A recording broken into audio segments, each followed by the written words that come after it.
La historia moderna se formó con la conquista del mundo por los europeos.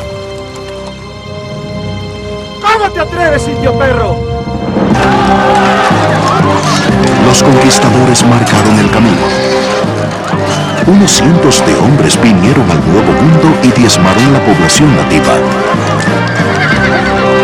¿Y el secreto de su éxito? Armas, gérmenes y acero. Desde entonces, personas de origen europeo dominan el mundo.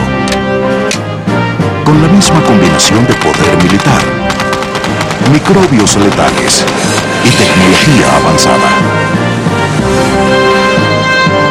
Pero ¿cómo desarrollaron esas ventajas en primer lugar?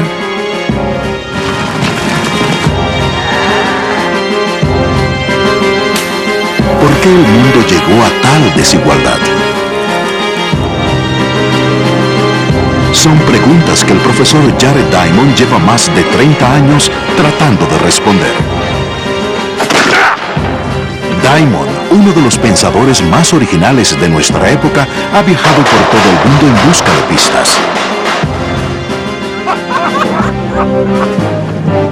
Él mismo se impuso una intimidante tarea: quitar las capas del pasado y explorar las propias raíces del poder en el mundo moderno. En lo que trabaje el resto de mi vida, nunca habrá temas tan fascinantes como armas, gérmenes y acero. Son los más importantes de la historia humana. ¿Qué separa el tener del no tener? ¿Cómo es que las armas, los gérmenes y el acero dieron forma a la historia del mundo?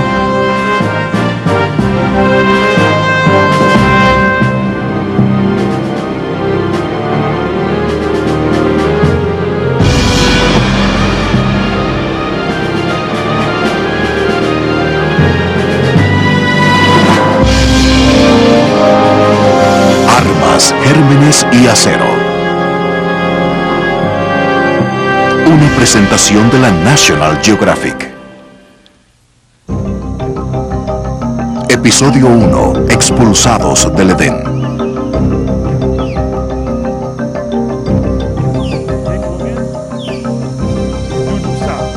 La búsqueda de Jared Diamond por descubrir las raíces de la desigualdad empezó en las selvas tropicales de Papúa, Nueva Guinea. ¡Miren!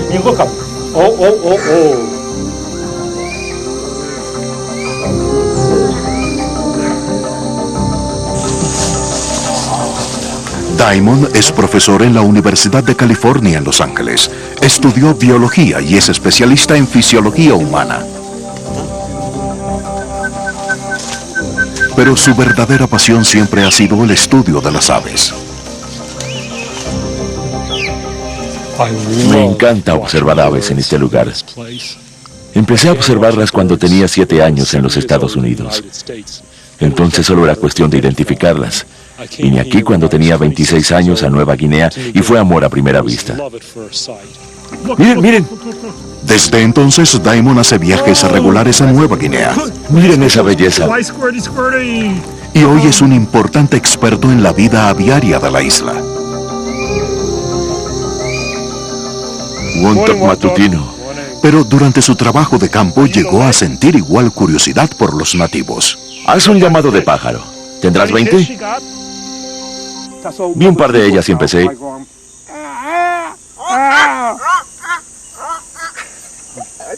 A través de los años aprendí a conocer y a estimar a los papúes. ¿Cómo es que se llama? Yana. Yana. Aprendí varias de sus lenguas y gran parte de lo que sé sobre aves lo aprendí de ellos.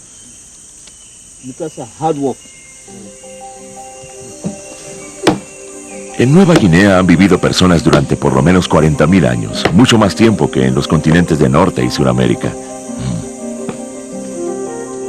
Miren, 1, 2, 3, 4, 5. Son uno de los pueblos culturalmente más diversos y adaptables del mundo. Entonces, ¿por qué son más pobres que los norteamericanos modernos?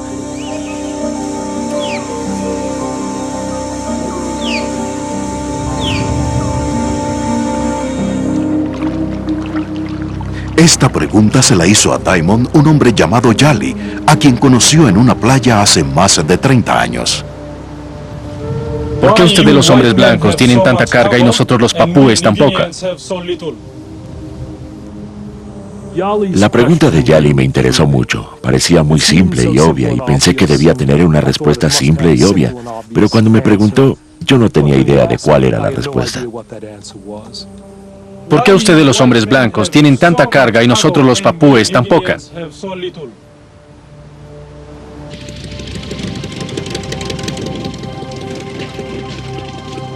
Los papúes usan la palabra carga para describir los bienes materiales que llevaron los occidentales a su país por primera vez. Muchos consideraban la carga como la evidencia del poder del hombre blanco. La trataban con una reverencia casi religiosa.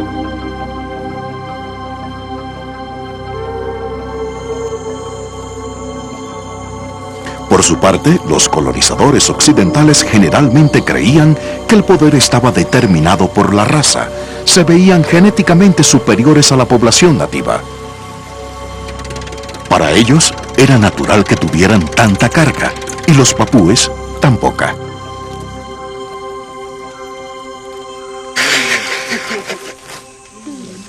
Para mí, cualquier explicación basada en la raza es absurda. Conozco muchos papúes muy inteligentes como para creer que hay algo genéticamente inferior en ellos. Su ingenio y rapidez para aprender siempre me han impresionado. Debes pasar por ahí. Pueden ir con las manos vacías al medio ambiente más hostil del mundo, construir un refugio en unas horas y sobrevivir. Tengan cuidado con el escalón, pisen fuerte. No sabría por dónde empezar, estaría desvalido sin ellos.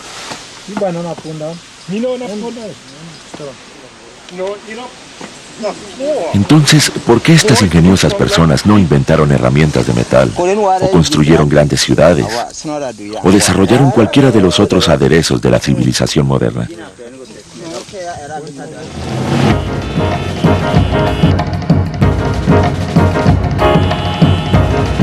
El mundo de donde soy es muy diferente.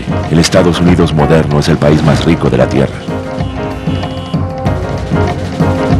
Está atiborrado con más carga de lo que la mayoría de los papúes podría imaginar. ¿Pero por qué? Eso es lo que Yali quería saber.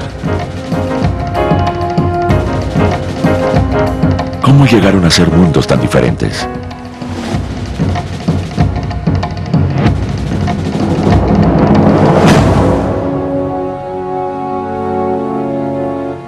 Diamond comprendió que la pregunta de Yali era mucho más importante y compleja de lo que parecía.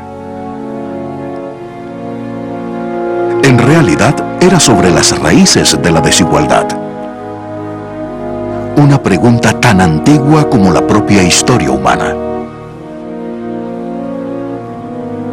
¿Por qué desde la antigüedad algunas sociedades han progresado más rápidamente que otras? ¿Qué permitió a los egipcios construir las grandes pirámides mientras la mayoría tenía dificultades? ¿Cómo desarrollaron los griegos una civilización tan avanzada? ¿O los romanos? ¿O los mayas? Todas las grandes civilizaciones tienen algunas cosas en común. Una tecnología avanzada, grandes poblaciones y fuerza de trabajo bien organizada. Si yo pudiera comprender cómo llegaron a existir esas cosas, entendería por qué algunos pueblos avanzaron más rápidamente que otros durante el curso de la historia.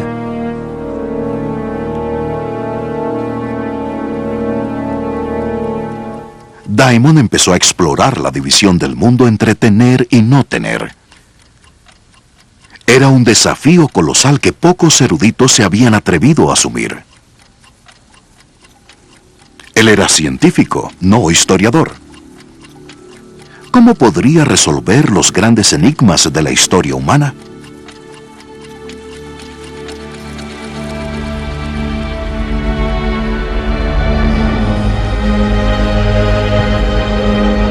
Para entender de dónde provenía la desigualdad, Diamond necesitaba identificar una época anterior a la desigualdad, cuando las personas de todo el mundo vivían más o menos de la misma manera. tenía que retroceder el reloj miles de años, mucho antes de las primeras civilizaciones, hasta la prehistoria.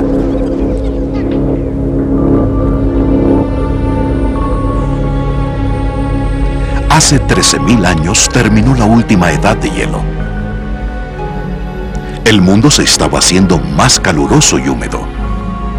Un área donde los humanos progresaban era el Medio Oriente.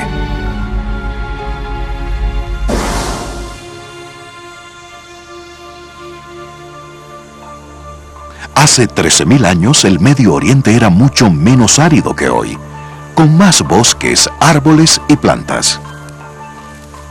Aquí la gente vivía como vivía la gente en todas partes en ese momento, como cazadores y recolectores en grupos pequeños y móviles. Se trasladaban frecuentemente, construyendo refugios donde quiera que podían encontrar animales que cazar o plantas que recolectar. Vivían en esos refugios durante semanas o meses seguidos, siempre que pudieran seguir alimentándose. Pero cuando las estaciones cambiaban y los animales migraban, se trasladaban al siguiente valle o colina en busca de nuevas fuentes de alimento.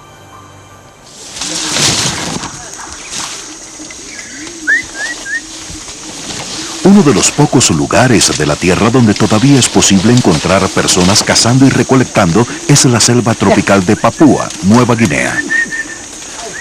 En lugar de leer sobre este estilo de vida en los libros de arqueología, tuve la suerte de presenciarlo.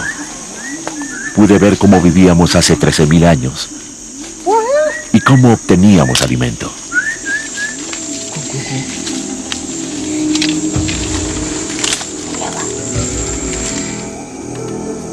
Cazar un animal requiere de habilidad, sigilo y un conocimiento enciclopédico de cientos de especies animales. Hay que ser muy inteligente para cazar.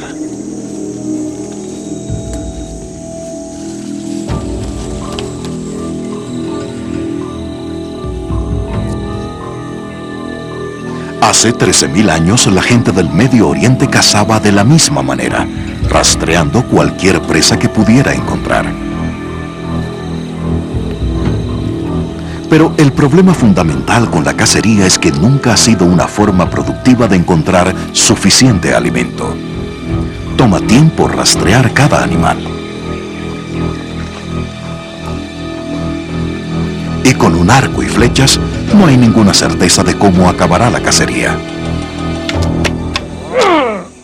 Fallé, ríanse. Intentaré otra vez. Bueno, estira. Otra vez. Sí. Estira con fuerza. Eso hago. Estira con fuerza. Estira con fuerza y se irá más lejos. Tengo más fuerza que cualquiera. No, no tienes fuerza. Ya no tienes fuerza. Ya no tengo fuerza. ¿Qué tal eso? Si tuvieras fuerza, llegarías al árbol. Lo haré con fuerza. La clavé en el árbol. Lo logré. Tú eres el número 1 y yo el 2. Se fue.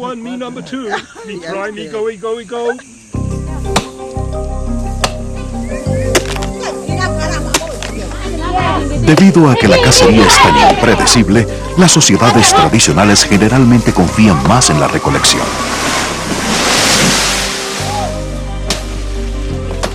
En esta parte de Papúa Nueva Guinea, la recolección está a cargo de las mujeres.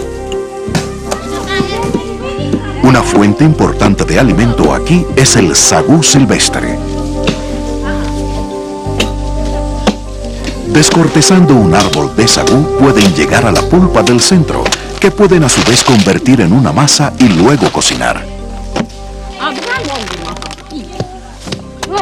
Aunque sea un trabajo físicamente más duro, recolectar es generalmente una manera más productiva de encontrar alimento que cazar. Pero todavía no proporciona suficientes calorías para sustentar a una población grande. Se podría pensar que esta selva que nos rodea es una cornucopia, pero no lo es. La mayoría de estos árboles selváticos no nos da nada comestible. Solo había unos árboles de sagú y el resto no producía nada comestible.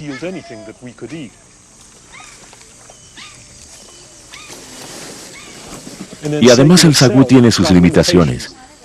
Un solo árbol rinde aproximadamente 30 kilos. Se necesitan 3 o 4 días para procesarlo, de modo que es mucho trabajo para tan poco alimento.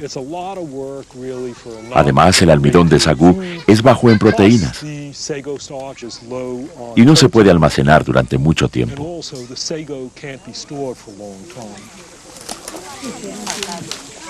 Por eso las poblaciones de cazadores y recolectores están tan disgregadas. Si uno quiere alimentar a muchas personas, debe encontrar un suministro de alimento diferente.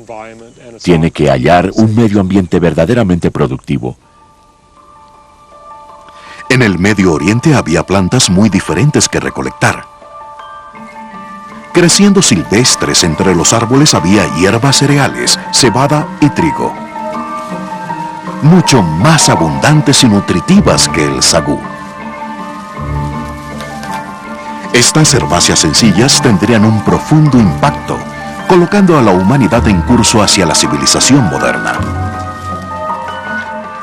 Pero se necesitaría un cambio catastrófico del clima antes que eso sucediera.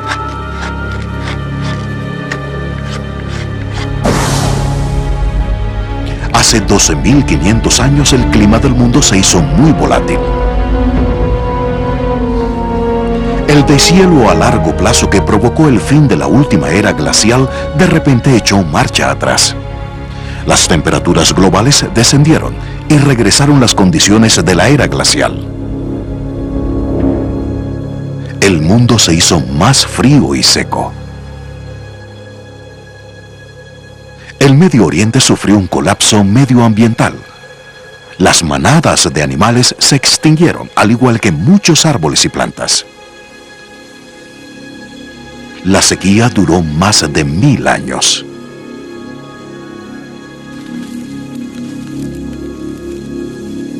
La gente se vio obligada a trasladarse más lejos y a buscar fuentes de alimento con mucha más dificultad. Pero a pesar de las condiciones, de algún modo sobrevivieron e incluso prosperaron. Aquí, en el Medio Oriente, nacería un nuevo estilo de vida, uno que cambiaría la faz de la Tierra.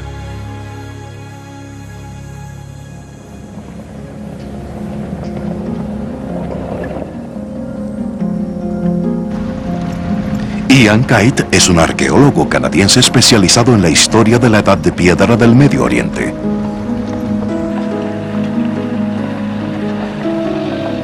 Su trabajo se enfoca en un emplazamiento en el Valle de Jordania, cerca del Mar Muerto, un lugar conocido como Dra. Kite es codirector de la zona de excavación y trabaja con un equipo internacional de arqueólogos. Ellos han descubierto los restos de antiguas moradas, claramente más sofisticadas que cualquier refugio de cazadores y recolectores. Creen que esta era una pequeña aldea, una de las aldeas permanentes más tempranas de cualquier parte del mundo. Las personas empezaban a echar raíces. Esta habría sido una aldea de unas 40 o 50 personas viviendo en el mismo lugar. Habría tenido una serie de chozas ovales parcialmente encajadas en la tierra y sería la primera vez que las personas se establecieron y vivieron en comunidades verdaderamente extensas.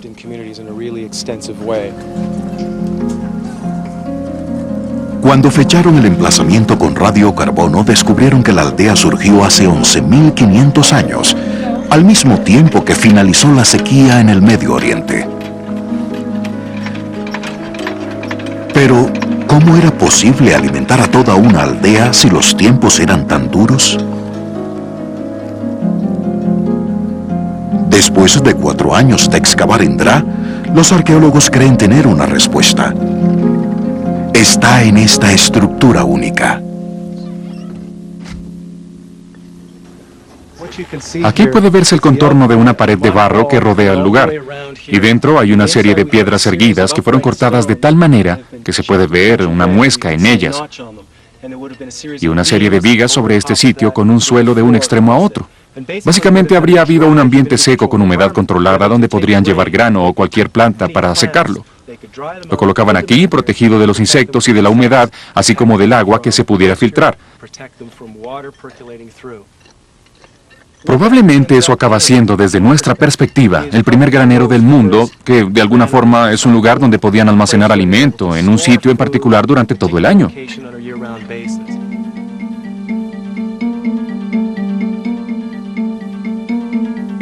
El equipo de Dra cree que esta era una edificación ovalada con paredes de barro en el centro de la aldea, un lugar donde se podía almacenar el grano colectivamente. Y los granos que se almacenaban eran principalmente trigo y cebada. Mientras otras plantas ya no estaban disponibles, estas hierbas cereales eran lo suficientemente resistentes para sobrevivir y lo bastante durables para ser almacenadas durante años. Pero si era una época de escasez, ¿cómo es que había suficiente grano para llenar un granero? La respuesta hace pensar en un cambio radical en el comportamiento humano. En algún momento durante la sequía en el Medio Oriente, las personas empezaron a cultivar su propio alimento. Incapaces de mantener un estilo de vida móvil, habrían permanecido cerca de alguna fuente de agua que pudieran encontrar. Y plantaron nuevos campos de trigo y cebada a su alrededor. En lugar de perseguir fuentes de alimento por diferentes sitios, por primera vez las personas empezaron a traer esos recursos a ellos.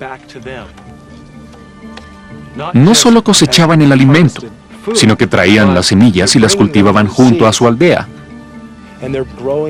Y es la primera vez, realmente es la primera vez que vemos esto en cualquier parte del mundo. Las personas de la Edad de Piedra del Medio Oriente se convertían en granjeros, los primeros granjeros en el mundo.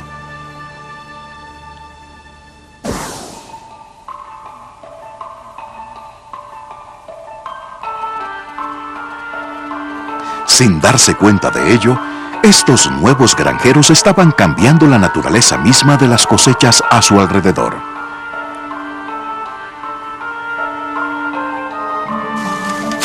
Con cada ciclo de siembra y cosecha, favorecieron a las espigas de trigo y cebada cuyas semillas eran las más grandes, más sabrosas o más fáciles de cosechar. Características inútiles para la planta en la naturaleza prosperaron así bajo el cultivo humano. Interrumpieron el ciclo medioambiental normal y empezaron a seleccionar estas plantas individuales, premiando a las que les serían más aprovechables. Y aunque fue algo accidental, una vez empezó todo el proceso, las personas empezaron a controlar la naturaleza.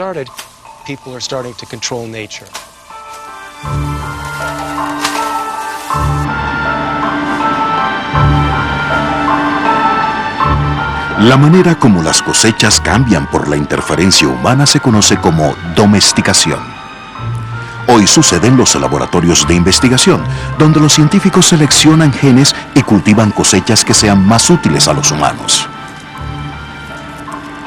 Es un proceso muy preciso y deliberado,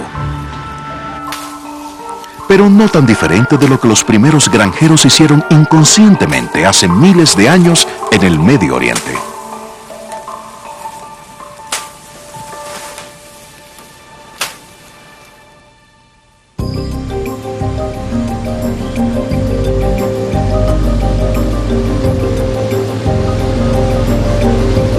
La transición a la agricultura fue un momento decisivo en la historia humana. Quienes siguieron siendo cazadores y recolectores no podían producir tanto alimento como los granjeros, y tampoco producían tanto alimento como para almacenarlo. Siempre estuvieron en desventaja.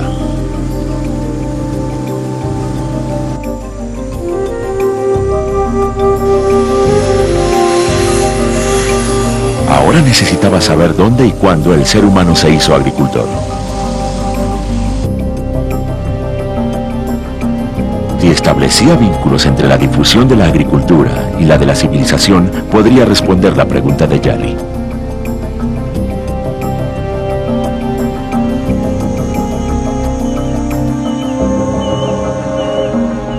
Solo en pocas partes del mundo antiguo se desarrolló la agricultura independientemente, y no mucho después del Medio Oriente empezó en la China, donde las personas cultivaron otra hierba cereal de alto rendimiento, el arroz.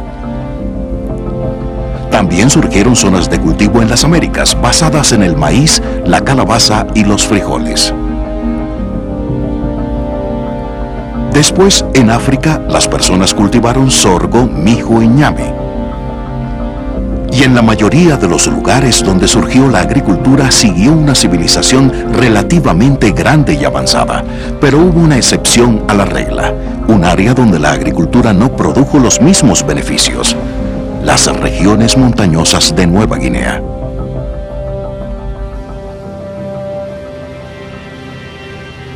Durante los 50 años siguientes a la colonización de Nueva Guinea por los occidentales, se pensó que los valles de la región montañosa del interior estaban deshabitados. De hecho, eran la parte más densamente poblada de la isla, con uno de los sistemas de cultivo más antiguos del mundo. Los arqueólogos creen ahora que las personas han cultivado aquí durante casi 10.000 años. Casi tanto tiempo como las personas del Medio Oriente.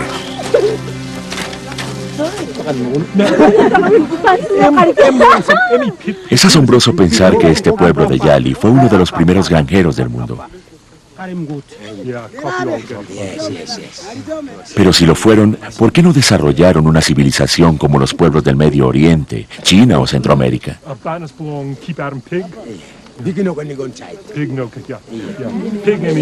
¿Por qué no terminaron produciendo su propia carga? Los granjeros de Nueva Guinea no eran menos talentosos que los de cualquier parte del mundo. Entonces, ¿cuál fue la diferencia? La agricultura de la región montañosa se basaba en cultivos como la malanga, muy diferente a los cultivos de cereal. La malanga implica más trabajo. Hay que sembrarla una por una, a diferencia del trigo, con el cual solo se esparce la semilla. Y estas cosechas de Nueva Guinea no pueden almacenarse durante años, se pudren rápidamente. Hay que consumirlas en poco tiempo. También son bajas en proteína, de modo que estos granjeros de las regiones montañosas de Nueva Guinea padecieron deficiencia de proteínas.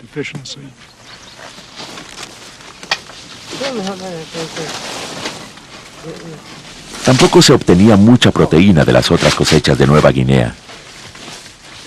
Aquí se cosechan variedades locales de plátanos que, aunque son ricos en azúcar y almidón como la malanga, son bajos en proteínas.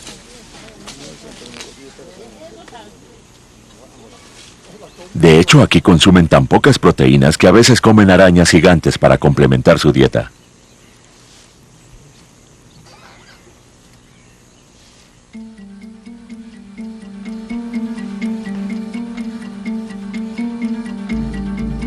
Entonces entendí algo. La agricultura es crucial en la historia de la desigualdad humana. Y tan importante como ella es el tipo de cultivo. Quienes tuvieron acceso a los cultivos más productivos se convirtieron en los granjeros más exitosos. Todo se redujo a la ubicación geográfica.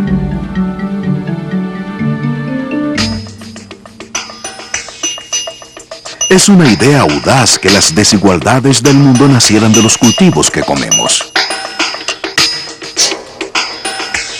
Según Jared Diamond, los norteamericanos tienen una ventaja sobre los papúes porque durante siglos han cultivado productos que son más nutritivos y productivos. Cultivos como el trigo, que proporciona cerca de 1/5 parte de todas las calorías que consumen. La riqueza de la Norteamérica moderna nunca pudo haberse sustentado en malanga y plátanos.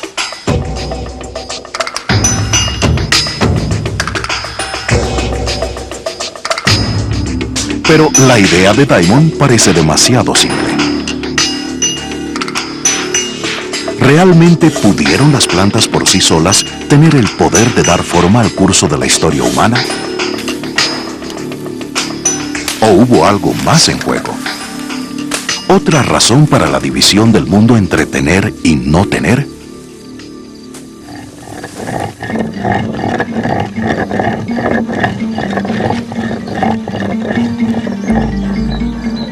hace 9000 años, los primeros asentamientos en el Medio Oriente estaban dando lugar a aldeas mucho más grandes. Las personas solo podían mantenerse a tal escala haciéndose granjeros más productivos. Se rodearon de cultivos de trigo y cebada domesticados. Pero ahora también tenían otra fuente estable de alimento.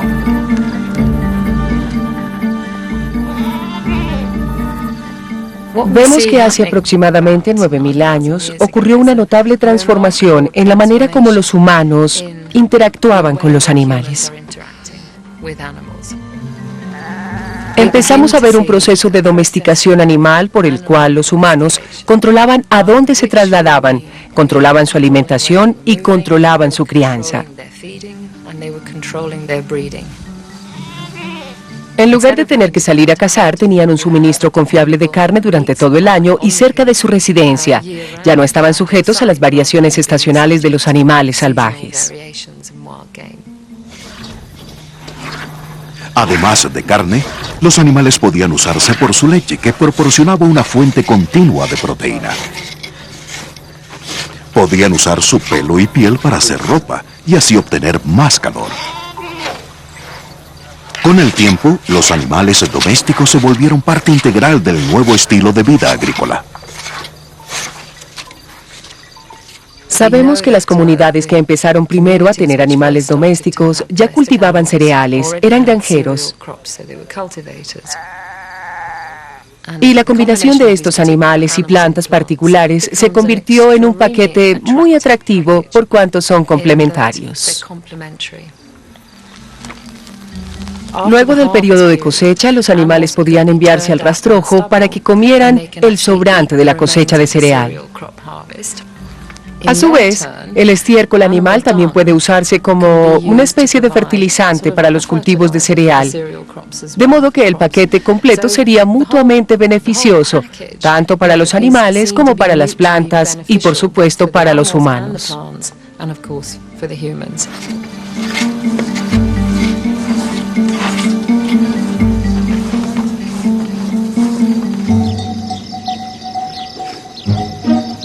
Cabras y ovejas fueron los primeros animales en ser domesticados en el mundo antiguo, y con el tiempo las siguieron otros animales de granja modernos. Todos ellos se usaron al principio para carne, pero todos demostraron ser útiles de otras maneras, especialmente con la invención del arado. Antes de la revolución industrial, las bestias de carga eran las máquinas más poderosas del planeta. Un caballo o un buey enjaezados a un arado podían transformar la productividad de la tierra, permitiendo a los granjeros cultivar más alimento y alimentar a más personas. En Nueva Guinea y muchas otras partes del mundo, las personas nunca usaron arados porque nunca tuvieron animales de tiro. El único animal doméstico de gran tamaño en Nueva Guinea era el cerdo, y ni siquiera era nativo. Vino de Asia hace unos 1000 años, mientras que Europa y Asia no solo tenían cerdos, sino también vacas, ovejas, cabras, caballos, búfalos, camellos, etc. Los cerdos dan carne, no lo que se obtiene de los animales europeos y asiáticos. No dan leche, lana, cuero, piel. Y lo más importante, no se pueden usar como fuerza de trabajo. Los cerdos no tiran de arados o de carretas. La única fuerza muscular en Nueva Guinea es el ser humano. Incluso hoy no hay bestias de carga en Nueva Guinea. Y casi todo el trabajo de granja se hace a mano.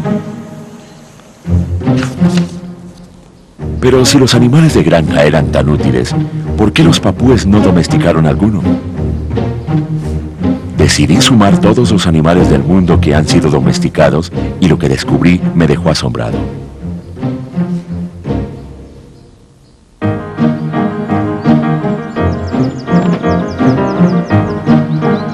Hay casi 2 millones de especies conocidas de animales salvajes, pero la inmensa mayoría nunca ha sido domesticada. La mayoría de insectos y roedores no tienen uso práctico para los humanos y no vale la pena el esfuerzo de criarlos. Algunas aves, peces y reptiles fueron domesticados, pero la mayoría son absolutamente imprácticos para la agricultura.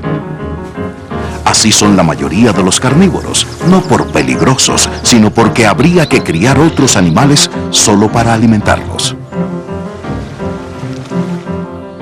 Los mejores animales para la agricultura son mamíferos grandes y vegetarianos.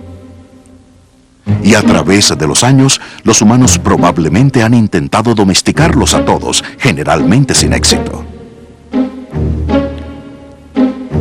No obstante repetidos esfuerzos, los africanos nunca han domesticado al elefante.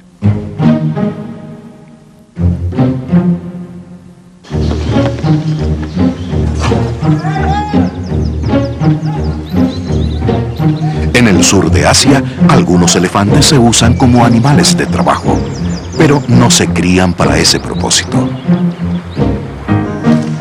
En lugar de ello, cada elefante se captura en la naturaleza y luego se doma y entrena. No tiene sentido económico criar a un animal que tarda unos 15 años en madurar y alcanzar una edad en la que puede empezar a reproducirse. Los animales que son candidatos convenientes para la domesticación pueden empezar a producir crías en su primero o segundo año. Tienen 1 o quizás 2 crías al año, de modo que su productividad es realmente alta. En cuanto a su comportamiento, tienen que ser animales sociales. Es decir, que machos, hembras y jóvenes vivan juntos como grupo y también tener una jerarquía social interna. Lo que significa que si los humanos pueden controlar al líder, también tendrán el control de toda la manada o la bandada.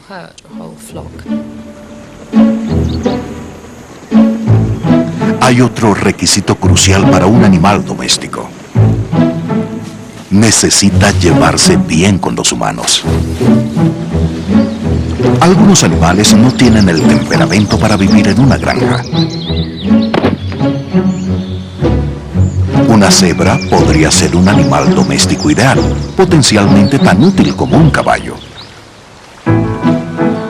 Pero al evolucionar en medio de los grandes depredadores de África, las cebras se volvieron criaturas huidizas y nerviosas. Tienen una vena impulsiva que los humanos han sido incapaces de domar. Quizás sea por eso que las cebras nunca han sido enjaizadas a un arado o montadas en batalla. Conté 148 especies de mamíferos terrestres salvajes vegetarianos que pesan más de 45 kilogramos. Pero de esos 148, solo 14 se han criado con éxito durante algún tiempo. Cabras, ovejas, cerdos, vacas, caballos, asnos, camellos bactrianos, camellos árabes, búfalos de agua, llamas, renos, yaks, gayales y ganado bali. Solo 14 animales domésticos de gran tamaño en 10.000 años de domesticación.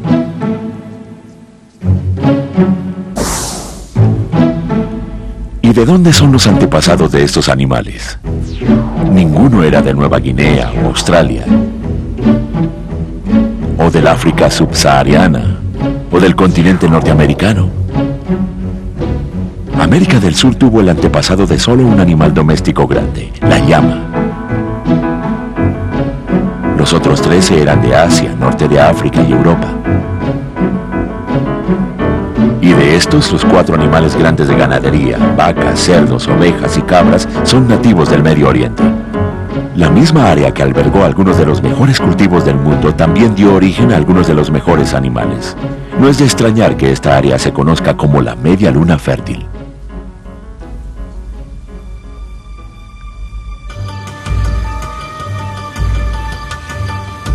Los habitantes de la media luna fértil fueron geográficamente bendecidos con acceso a algunos de los mejores cultivos y animales de granja del mundo antiguo. Eso les dio una gran ventaja. Lo que empezó con el cultivo de trigo y el acorralamiento de cabras condujo hacia la primera civilización humana.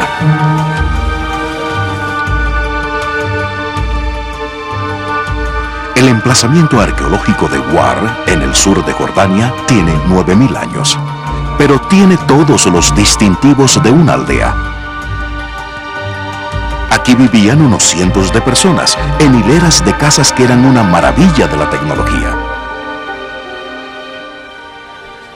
Cada vez que vengo aquí, me asombra lo que esas personas hacían.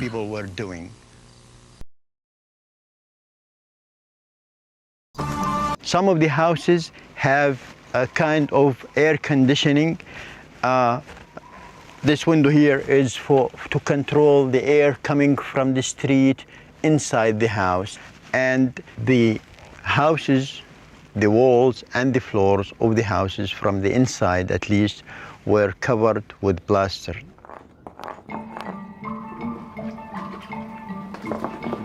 So people were moving to a concept of homes. It's not a place just to sleep, it is a proper home, and people started to decorate the houses from the inside.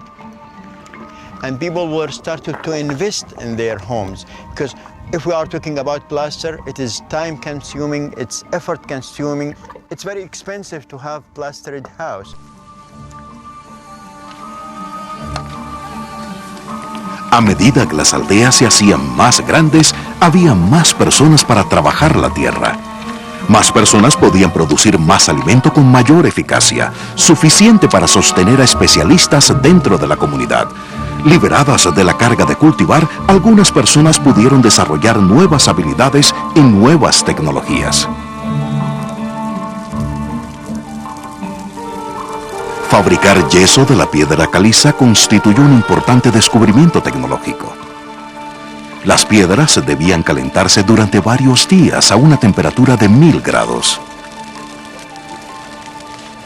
Hoy puede parecer insignificante, pero entender cómo trabajar con el fuego fue el primer paso hacia la forja del acero, una tecnología que transformaría el mundo.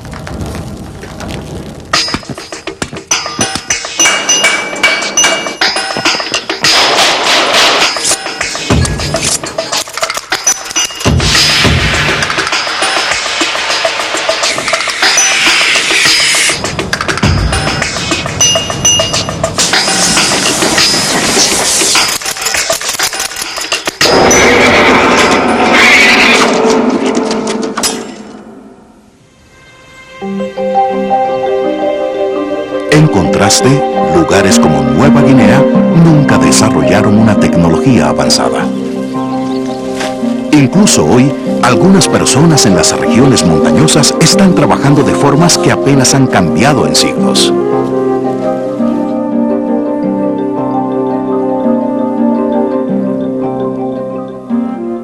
Cuando conocí Nueva Guinea en los años 60, sus habitantes todavía usaban herramientas de piedra como esta hacha en ciertas partes de la isla.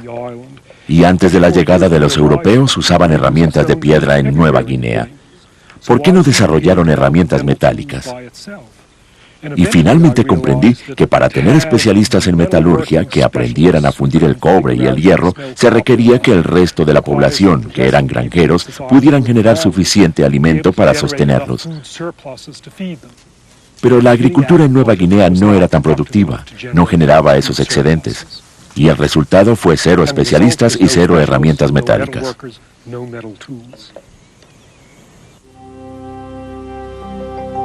El estilo de vida en Nueva Guinea era perfectamente viable, sobrevivió intacto durante miles de años. Pero según Diamond, las personas no avanzaron tecnológicamente porque gastaban demasiado tiempo y energía alimentándose.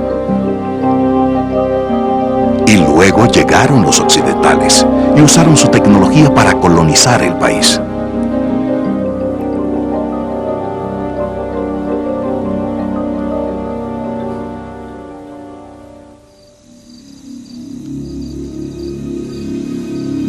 Pero a pesar de todas sus ventajas, la media luna fértil no es la potencia del mundo moderno, ni tampoco la despensa que solía ser. ¿Cómo perdió su ventaja?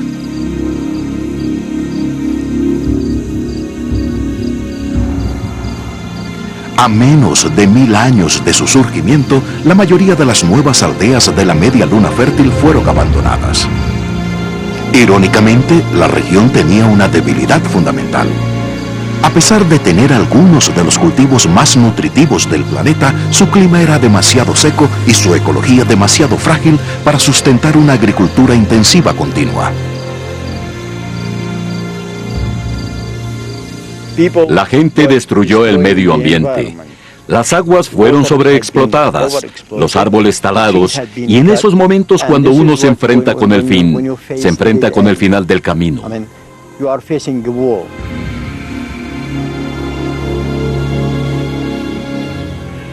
Y se termina con un paisaje así, con pocos árboles, sin hierba y menos agua.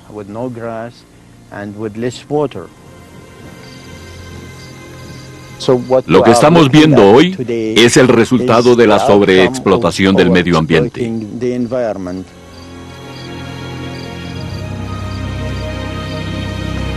Impedidas de cultivar su tierra, comunidades enteras se vieron obligadas a emigrar. Las ventajas que acumularon en siglos de domesticación se perdieron. Pero de nuevo, la geografía estuvo a su favor. La media luna fértil está en una enorme masa de tierra, Eurasia. Había lugares suficientes para que la agricultura se extendiera, y lo importante es que muchos de esos lugares estaban al oriente y al occidente de la media luna fértil, más o menos a la misma latitud. ¿Qué importancia tiene eso? Cuando dos lugares del mundo comparten la misma latitud, la duración del día será la misma y a menudo comparten el clima y la vegetación.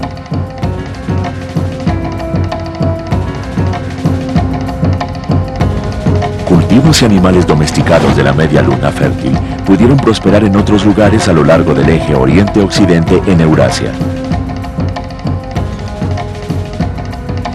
Trigo, cebada, ovejas, cabras, vacas y cerdos se propagaron desde la media luna fértil al oriente, hacia India, y al occidente hacia el norte de África y Europa. Donde quiera que fueron, transformaron la sociedad humana.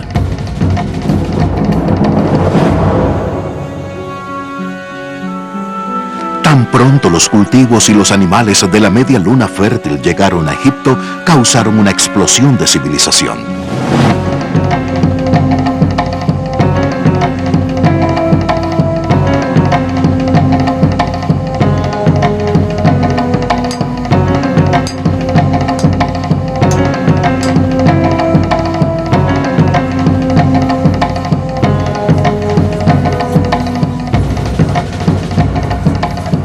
Repentinamente había suficiente comida para alimentar a faraones y generales, ingenieros y escribas, y a los ejércitos de personas requeridas para construir las pirámides.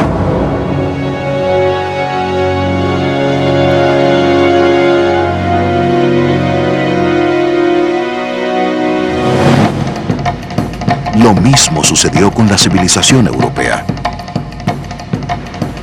Desde los tiempos antiguos hasta el Renacimiento, los cultivos y animales de la media luna fértil alimentaron a los artistas, inventores y soldados de Europa.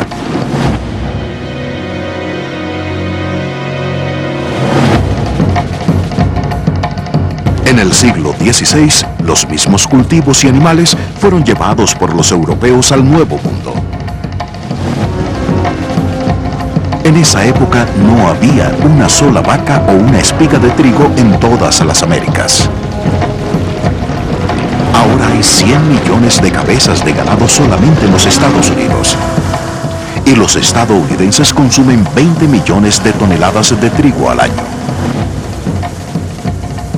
Una América moderna e industrializada sería inconcebible sin la diseminación de la agricultura y la productividad de sus cultivos. Hay quienes piensan que el argumento de Jared Diamond es demasiado simple y cómodo.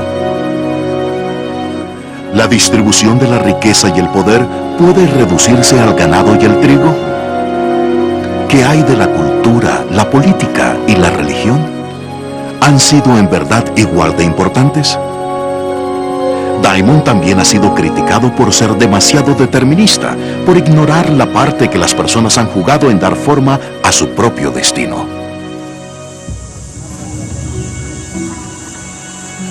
Mis años en Nueva Guinea me convencieron de que todas las personas del mundo son similares. Donde quiera que uno va, encuentra personas inteligentes, ingeniosas, dinámicas. Ninguna sociedad tiene ese monopolio.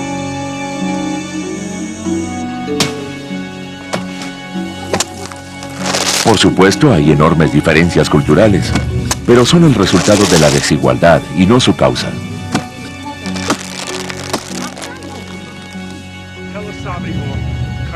Lo más importante son las cartas que se han repartido a las personas, las materias primas que han tenido a su disposición. Los papúes adquirieron cerdos de Eurasia, pero no vacas, ovejas, cabras, caballos, trigo o cebada. No se desarrollaron de la misma manera que los europeos o los americanos, porque no tenían las mismas materias primas.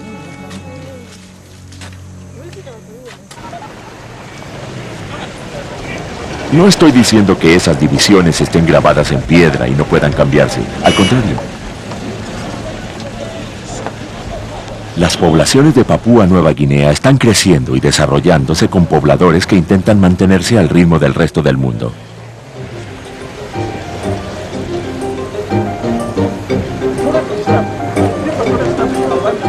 Por desgracia para ellos, todavía hay una enorme brecha.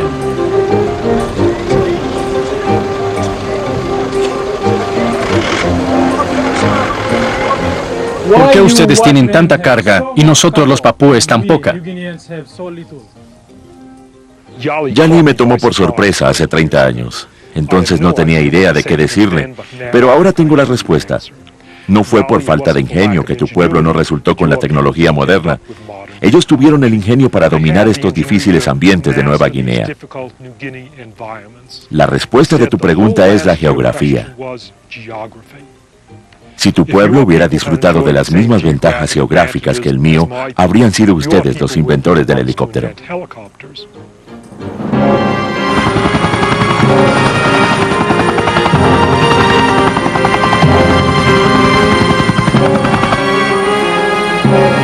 Jared Diamond empezó a explorar la división del mundo entre tener y no tener. Está convencido de que el anteproyecto de esa división yace en la tierra misma.